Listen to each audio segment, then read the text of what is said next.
नमस्कार मेरे फेसबुक के सभी साथियों को। जैसा कि मैंने आप लोगों से कहा था कि मैं बिल्किस बानो केस पर लाइव आप लोगों के बीच आऊंगी। थोड़ा सा विलंब हुआ है, मैं आप लोगों के बीच हूं। आप लोग जुड़ने लगे तो मैं अपनी बात रखना शुरू करूं।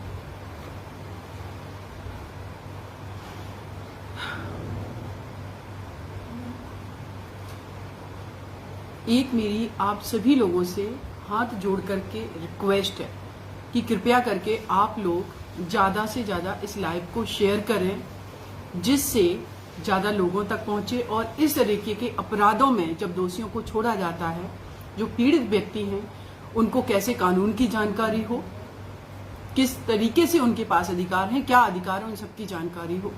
तो आप लोगों से मैं अनुरोध करूंगी कि शेयर जरूर करते रहें मेरे सभी भाई बहनों, फेसबुक के साथियों। इस लाइव को एक कविता से शुरू करती हूं मैं। वो कविता जो है उस बेटी का दर्द बयां करती है, बिल्किस बानो 2002 में जिसके साथ गैंगरेप किया गया, जो 5 महीने की गर्भवती थी, उनके पड़ोसियों जिनको वो चाचा ताऊ बोलती थी उनके द्वारा गैंगरेप किया गया। उनके परिवार के 7 सदस्यों का उनकी आंखों के सामने मर्डर कर दिया गया, जिसमें एक 3 साल की बच्ची भी थी। क्या उस बेटी की चीखें निकली होंगी, क्या उसका दर्द होगा? शायद हम सभी के घरों में एक बेटी है, वो महसूस कर सकती है। हमारे अपने रिश्तों के दर्द को हम महसूस करते हैं जब उनके साथ गलत होता है। उन दरिंदों ने क्या खूब कहर बरपाया होगा, उन दरिंदों ने क्या खूब कहर बरपाया होगा, इंसानियत को हवस की आग में जलाया होगा, इंसानियत को हवस की आग में जलाया होगा। चीख निकली फिर एक खामोशी सी छा गई, चीख निकली फिर एक खामोशी सी छा गई। बेहोश थी मैं लेकिन उन दरिंदों को जरा सा भी तरस ना आया होगा, उन दरिंदों को जरा सा भी तरस नहीं आया होगा। हमारे बहुत सारे फेसबुक के साथी जुड़ रहे हैं, मैं फिर अनुरोध करूंगी लाइव को शेयर करते रहें। 2002 में गुजरात राज्य के गोधरा नामक जगह पर दाहोद जिले में गोधरा नामक जगह पर ये सब क्राइम हुआ, कांड हुआ, जिसमें दंगे भड़के और ये बिल्किस बानो नाम की बिटिया जो कि जीवित रह गई बाई चांस, इनके साथ गैंगरेप किया गया।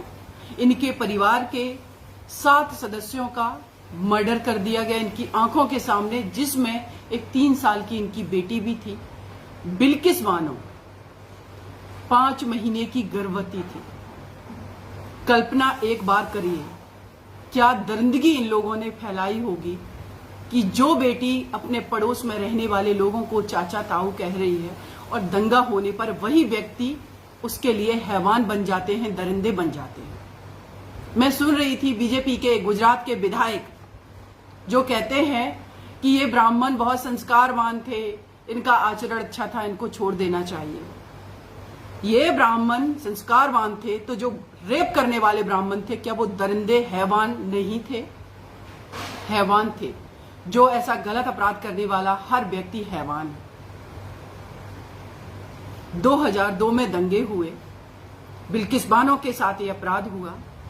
उस बिल्किस बानो को भी ये लोग अपराधी जो गैंग बना करके अपराध किया, जो मोब भीड़ इकट्ठा एकदम आकर के टूट पड़ी और अपराध किया, उन 11 अपराधियों को 15 अगस्त, जिसको हम कहते हैं ये स्वतंत्रता का दिन है,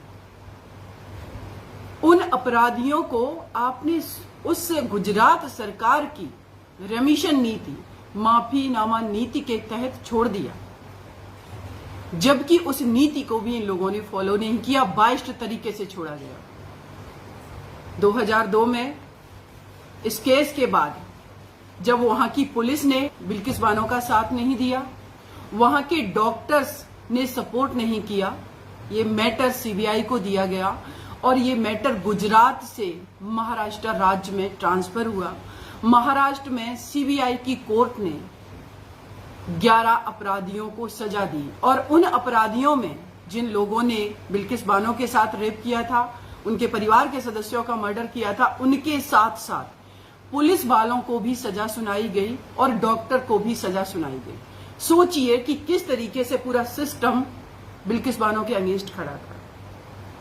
बिल्किस बानो को भी ये अपराधी दरिंदे मरा हुआ छोड़ करके चले गए थे। इनको लगा कि वो मर गई हैं, उनकी डेथ हो गई है, इस तरीके से क्रूअलिटी की थी। लेकिन बाई चांस ये बेटी जिंदा बची और इसने ठान ली। मैं सैल्यूट करती हूं बिल्किस बानो को कि उन्होंने ठानी और इन दरिंदों को जेल की सलाखों के पीछे पहुंचाया। ये लड़ाई आसान नहीं रही होगी। निर्भया केस में आप लोगों ने देखा 7 सवा साल बाद, जिसमें कि पूरा देश उनके सपोर्ट में खड़ा था, सजा हुई। बिल्किस बानो के लिए आसान नहीं होता। जब कोई केस कहीं से हम किसी एक राज्य से दूसरे राज्य में ट्रांसफर करने की बात करते हैं तो 2-3 कारण होते हैं। एक तो डर होता है, एक एडमिनिस्ट्रेशन का सपोर्ट ना होना, थ्रेटनिंग इश्यू होना, वहां पर न्याय की उम्मीद ना होना, बहुत सारे फैक्टर काम करते तब केस को ट्रांसफर किया जाता है। और ये केस सुप्रीम कोर्ट से ट्रांसफर होकर के महाराष्ट्र राज्य में इसका ट्रायल हुआ। 14 तारीख को उन 11 लोगों को छोड़ दिया गया।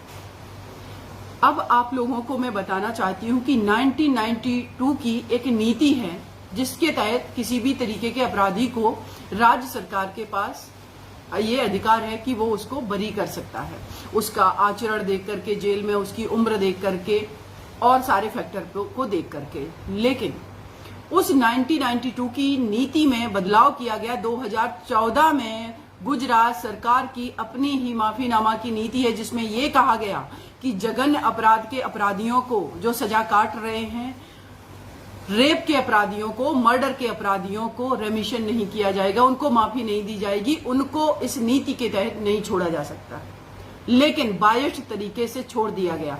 जो कमेटी बनी और उस कमेटी की रिपोर्ट आई कि इन लोगों को आचरण अच्छा है, जैसे कि अभी मैंने बताया बीजेपी के एक नेता विधायक जिन्होंने स्टेटमेंट भी दिया कि इन लोगों को छोड़ा जा सकता है, जबकि वो नीति 2014 की कहती है कि रेप के अपराधियों को,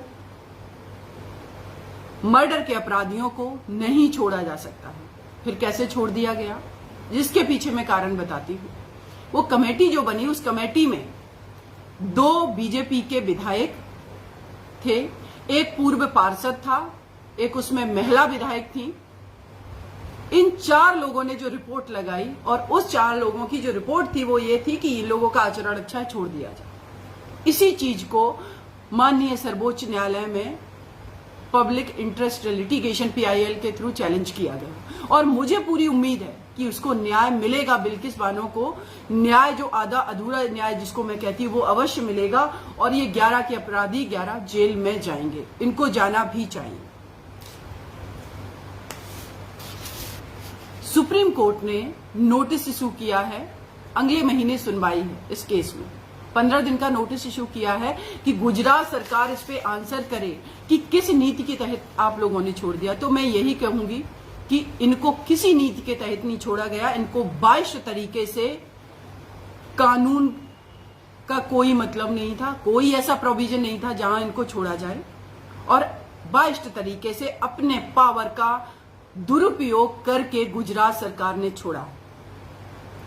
बात यहां सिर्फ बिल्किस बानो की नहीं है, बात यहां हाथरस में गैंग रेप करके रात को केरोसिन डाल करके जला दी गई बेटी के भी अपराध की है। बात यहां कलसीमा के साथ भी कोई अपराध होता है, हमारी भी है, आपके घर में बैठी बेटी की भी है, किसी भी परिवार की बेटी की। और इस देश की जुडिशियल सिस्टम, इस देश की सरकारों के जो मनसा है, मेलाफाइड जो इंटेंशन है, उनका जो विद्वेषपूर्ण रवैया है, उसके ऊपर प्रश्न खड़ा करने की। अगर आज हम लोग चुप रहे, बिल्किस बानो के लिए आवाज नहीं उठाई, क्योंकि ये आवाज सिर्फ बिल्किस बानो की नहीं है, ये आवाज संविधान को बचाने की है, ये आवाज गलत हो रहे चीजों के खिलाफ खड़े होने की है, ये देश की डेमोक्रेसी को बचाने की है। कोई व्यक्ति जो अपराधी है उसका 14 साल में कंडक्ट अच्छा हो गया तो उस टाइम फिर क्या था? अगर वो इतना ही उनका कंडक्ट अच्छा था, क्या रेप करते वक्त, क्या मर्डर करते वक्त उनके दिमाग में एक ख्याल नहीं आया होगा कि एक प्रेग्नेंट महिला उनके घर में भी हो सकती? तो इस तरीके के जो लोग अपराध करते हैं इनको किसी भी तरीके से माफी नहीं दी जानी चाहिए। दूसरी एक और इम्पॉर्टेंट चीज कि जैसे मैं इसमें जो जस्टिस हैं उनको सुन रही थी, उनका इंटरव्यू सुन रही थी, जो मुंबई हाई कोर्ट के जस्टिस हैं, उनका कहना है कि आप बीजेपी के फॉलोअर हैं, आप कांग्रेस के हैं, आप किसी भी पार्टी के फॉलोअर हैं, लेकिन उससे पहले आप एक इंसान हैं। आप इंसानियत का परिचय दीजिए और जिस पद पर आप बैठे उस पर ईमानदारी से काम करिए। मैं बहुत अच्छे से इन चीजों को समझ रही हूं कि सैल्यूट करती हूं जज साहब को जिन्होंने इन 11 अपराधियों को सजा सुनाई, क्योंकि मैं जानती हूं कोर्ट के ऊपर भी दबाव होते हैं। निडरता से निर्णय देने वाला जज भी आज के समय में सैल्यूट के काबिल है। ईमानदारी से करने वाला काम हर व्यक्ति जो अपनी जान को भी खतरे में डाल देता है, ऐसे जजों को भी मैं सैल्यूट करती हूं कि ऐसे लोग भी आज हैं। और उसके बाद उनका रिटायरमेंट होने के बावजूद भी जब सवाल उनसे किया जा रहा है तो वो बहुत ईमानदारी से, नैतिकतापूर्ण तरीके से बिल्किस बानो का पक्ष उठा रहे हैं। उन्होंने कहा हमसे पूछा ही नहीं गया, जबकि ये भी कंपलसरी है कि किसी मैटर का अगर सीबीआई ने जांच किया है, सीबीआई ने इन्वेस्टिगेशन करके चार्जशीट फाइल की है, ऐसे मैटर में अगर रेमिशन होना है, मतलब सजा जो है माफी दी जानी है, तो सीबीआई को भी कोर्ट सेंट्रल गवर्नमेंट को पूछेगी, सीबीआई को पूछेगी। लेकिन इस केस में ऐसा भी नहीं किया गया। इस केस में पूरी तरीके से बाइस्ड होकर के जजमेंट दिया गया। एक बार कल्पना करिए, मैं न्यूज देख रही थी लगातार, मैंने लिखा भी ट्विटर से लेकर के सोशल मीडिया पर, उस गांव पर जहां बिल्किस बानो रहती हैं, उस पूरा गांव का गांव खाली हो गया, लोग डर के वजह से चले जा। क्या हम ऐसी डेमोक्रेटिक कंट्री में रह रहे हैं कि लोग वहां डर के वजह से अपना घर, कारोबार सब छोड़ करके पलायन कर रहे हैं? क्यों कर रहे हैं? क्योंकि उनका डर है, उनको डर है, और उनका कहना है कि जिस तरीके से बिल्किस बानो के साथ अपराध हुआ था, अब ये छूट करके आ गए तो कौन गारंटी लेगा कि वो दोबारा अपराध नहीं करेंगे। और जब भी कोई ऐसे अपराधियों को छोड़ा जाता है, जब भी इस तरीके के जघन्य अपराधियों को बेल दी जाती है या उनका एक्विटल होता है, तथ्यों के अभाव में, एविडेंस पूरे ना होने के कारण, एविडेंस मिटा दिए गए हैं, उसके कारण अपराधी जब छूटते हैं, प्राइमा फेसाई दिखाई पड़ता है अपराध हुआ है, जब छूटते हैं तो वो अपराधी समाज में जाकर के ये मैसेज देते हैं लोगों को कि कानून, सरकार, एडमिनिस्ट्रेशन, पुलिस मेरा कुछ नहीं बिगाड़ सकती है, और हम इसी तरीके से अपराध करते रहें। ये सोचने वाली बात है कि किन लोगों को छोड़ा है गुजरात सरकार ने। मुझे पूरी उम्मीद है माननीय सर्वोच्च न्यायालय इस पर सुनवाई करेंगे और इन लोगों को जो कि विद्वेषपूर्ण तरीके से बायस्ड हो करके गुजरात सरकार ने छोड़ा है, ये अगेन जेल में जाएंगे और ये 11 के 11 अपराधी आजीवन कारावास की सजा काटेंगे। मुझे उम्मीद है, आप लोगों से मेरा अनुरोध है, जहां पर ऐसी सरकारें अपने मनमानी रवैये से काम करें, कानून को धता बता करके, तो हम लोग ही ऐसे अपराधी, ऐसे विक्टिम की, ऐसे पीड़ित लोगों की आवाज बनते हैं। आप लोग आवाज बनिए। जिस तरीके से उन लोगों को सम्मानित किया गया, उनके घर की महिलाएं सम्मानित कर रही, क्या वो महिला भूल गई कि उस पुरुष का सम्मान करे जो एक स्त्री की आबरू रौंद करके आया है? किस तरीके से काटा होगा गलों को, किस तरीके से उस छोटी सी 3 साल की बच्ची को पटक करके मारा होगा? इससे बड़ा कौन हैवान होगा? क्या कसूर था उसका? और ये आवाज उस हर घर की स्त्री को उठाना चाहिए, चाहे आपका भाई हो, पिता हो, कोई भी हो जो अपराधी है। उस अपराधी को सजा दिलाने के लिए अगर हम घर की स्त्रियों ने आवाज उठाना शुरू कर दिया, इस देश के अंदर अपराध रुक जाएंगे, कानून भी अपना काम करेगी। लेकिन एज ए सामाजिक व्यक्ति ये हम सबकी जिम्मेदारी है। हम लोग भी, इस देश की फीमेल 49% आबादी है, अगर हम लोग ठान लेंगे, मैं दावे के साथ कहती हूँ, और मैं ये भी देखती हूँ जितना महिलाओं की आबादी है उतनी ही संख्या में हमारे भाई भी कंधे से कंधा मिलाकर के अब ऐसे अपराधों के खिलाफ खड़े हो रहे हैं। एक बार मैं कहीं जा रही थी, दिल्ली की ही बात है, 2-3 लड़के निकल रहे थे, उन्होंने हुटिंगबाजी की, मैं खड़ी हो गई, पीछे से 2 लड़के बाइक पर आए, पूछे मैम क्या हुआ है? इतना उनके पूछते ही जो वो और अन्य लड़के थे वो भाग गए। इसी तरीके का साथ आपको हर बेटी का, हर बहन का, किसी भी घर की, समाज की, किसी भी जाति धर्म की हो देना है। हमारे डेमोक्रेटिक भारत की यही खूबसूरती है, यही विविधता है हर जगह कानून आकर के आपकी रक्षा नहीं करेगा। आपने देख लिया, जिनके पास कानून का अधिकार था, जो कानून लॉ एंड ऑर्डर को ठीक कर रहे थे, उन्हीं लोगों ने हाथरस की बिटिया को रात में मिट्टी का तेल डाल करके जलाया था। सरकारें भी अपराध करती हैं, इस चीज का आप लोग ध्यान रखिए। तो आप लोगों से मेरा अनुरोध है, अगेन ज्यादा से ज्यादा इसको लाइव को शेयर कीजिए, बिल्किस बानो की आवाज बनिए। जय हिंद, जय भारत। साथियों, आप सभी लोग अपना ख्याल रखें। बहुजन विचारधारा को घर घर तक पहुंचाने के लिए हमारे YouTube चैनल को सब्सक्राइब करें, लाइक करें, कमेंट करें, शेयर करें और बेल आइकन की घंटी दबाना ना भूलें।